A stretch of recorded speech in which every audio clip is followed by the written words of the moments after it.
The following is a presentation of the Matt Talk Podcast Network. As you've most certainly heard by now, my wife, who is a complete rock star at her job, is coming back from China today.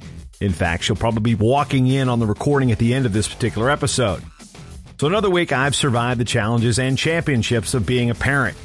Today, I chaperoned my daughter Lucy's second grade field trip to one of the history places in St. Paul. Museum, art center, I'm not really sure the name of it. My wife does most of this stuff, since a lot of the time I'm at a tournament or gone or something. Just conveniently, I happen to be in Kazakhstan for 2 weeks. Imagine that.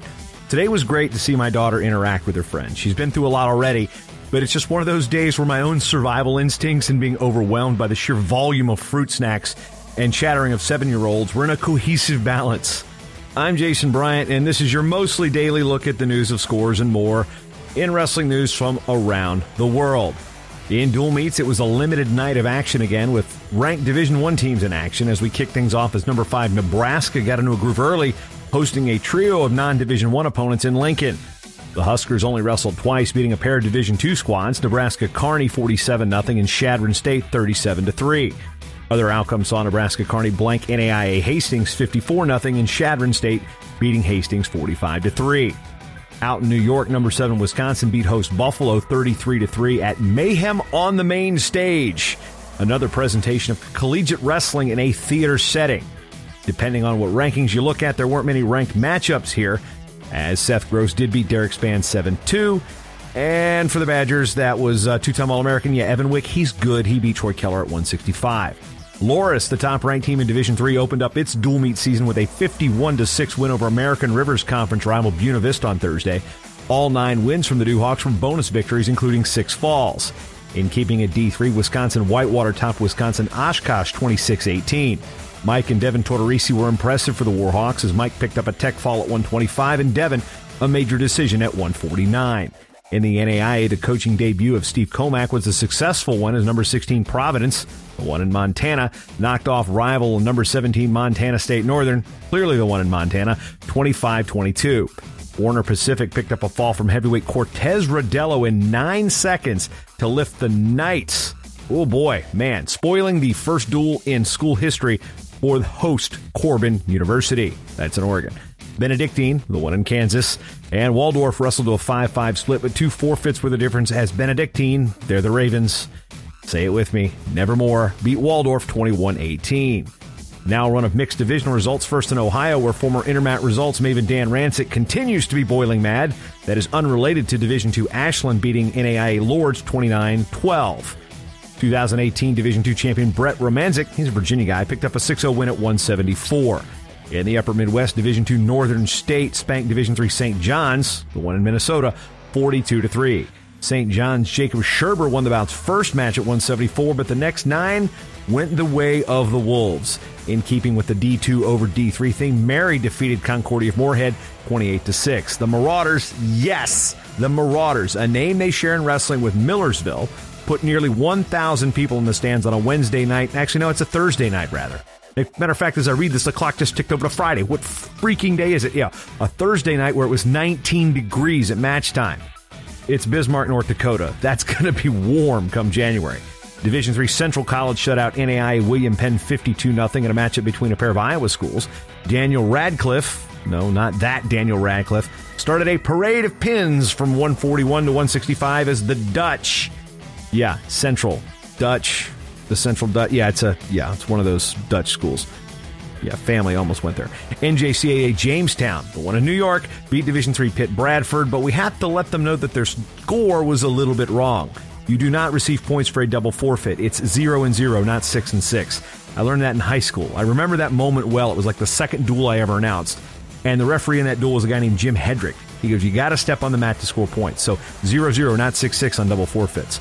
Another junior college picking up a win was Labette, topping Oklahoma Wesleyan of the NAIA 37-5. Out in California, we got 2 schools to check in with their results. That's a bad way to mess up that line. Anyway, top-ranked Fresno State beat Chabot 45-6, while second-ranked Cerritos cruised past Rio Hondo 33-8. Again, it's almost midnight. Actually, it's past midnight as I record this in Minnesota, so that's my cutoff for now. So there's a couple scores from California, including the first duel for the reinstated program at Vanguard, hosting Life Pacific and San Francisco State. So it's one of those things where you used to pick up the newspaper and see like late Friday. Well, in this case, it'll be late Thursday, and it'll probably be included on Friday's Short Time Shots. Now we've got another promo code warning. I've recently posted on Twitter about the number of wrestling podcasts, and it's growing because Cody Goodwin of the Des Moines Register is about to list one. Anyway, there's about 63 active shows, soon to be 64. 20 of them are here on the Matt Talk Podcast Network. I want people making good decisions when it comes to choosing a podcast hosting company. I don't need you to call me and have me do it for you. However, if you're going to jump into podcasting, I will offer you this advice. Step 1. Choose the right hosting company. There's stuff that's free, and there's stuff that's good. Free is not always the best business model. We in wrestling kind of know that. Think about that for a second. I want you to go with what's good, proven, and reliable. Sign up for Libsyn at libsyn.com and use the promo code MTO to get a month free. That means you get the rest of the month you sign up in and the next month free. They've got plans as affordable as $5 a month. They've been the backbone of this network, and if you don't reach out to me for technical advice, at least hear me out on this one. Libsyn.com, use promo code MTO, and you'll get that free month. Maybe more. Notable matches on the docket for November 8th, as Friday will be a light day as Wisconsin continues its eastward trip wrestling Edinboro in an already sold-out Sagertown High School. The biggest duel of the night is number 17 North Carolina heading to Ann Arbor to face number 19 Michigan. Neither team will be at full strength, but, hey, it's paper and it's November. From the Daily Wrestling News, Jaden Ironman will now be a Hawkeye. It's all over the internet, so in the newsletter we've got stories from Flow Wrestling, one from IA Wrestle, and a link to Ironman's Instagram announcing it.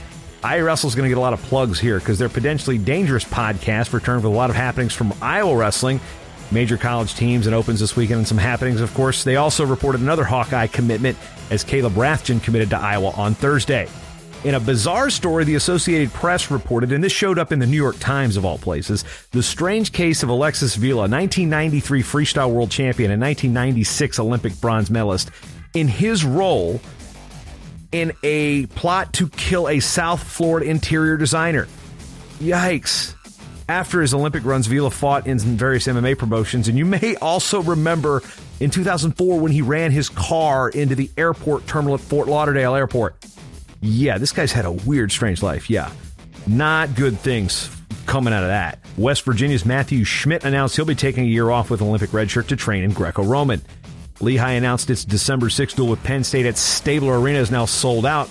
Speaking of tickets, Rutgers announced its season ticket number has exceeded 3,000. That's pretty freaking good. Scott Goodale still owes me a couple grease truck sandwiches, wherever they may be now.